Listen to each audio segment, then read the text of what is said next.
Honey hi చెప్పు, గట్టిగా చెప్పు. ఇక్కడే ఉంది honey. Welcome back to part 2. నేనైతే హనీని తీసుకొని తాటిబెల్లంకి వచ్చేసాను. ఇక్కడేమో గాలి వర్షం వల్ల ఊరికే కరెంట్ పోతా ఉండింది అనమాట. ఒక అంకుల్ వచ్చి మాతో ఆడుకున్నాడు. బార్డర్ అంతా వైట్ ఉంది. నా వల్ల కరెంట్ పోయింది, నీ వల్ల పోయింది, నా వల్ల వచ్చింది. కోపదారి మనిషి మీకు తెలుసు. హనీ పాప మాటలు డాక్టర్ రాసిన ప్రిస్క్రిప్షన్ లెక్క ఏం అర్థం కావు గానీ హనీ కొట్టే దెబ్బ మాత్రం డాక్టర్ ఇచ్చిన బిల్లు లెక్క క్లియర్ గా కనిపిస్తుంది సమ్మగా.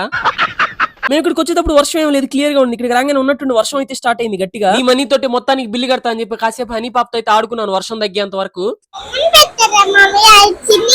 చిటితల్ని ఎక్కువసేపు ఏడిపించడం ఎందుకని చెప్పి బ్యాగ్ అయితే ఇచ్చేసి వర్షం అయితే లైట్ గా తగ్గింది అనమాట. అక్కడి నుంచి అయితే స్టార్ట్ అయిపోయాం. హనీ నాకు చలి పుడుతుంది మావయ్య అని, అందుకే నా టీ షర్ట్లు అయితే దాచేసాను హనీని. హనీ హాయ్ చెప్పు, గట్టిగా చెప్పు.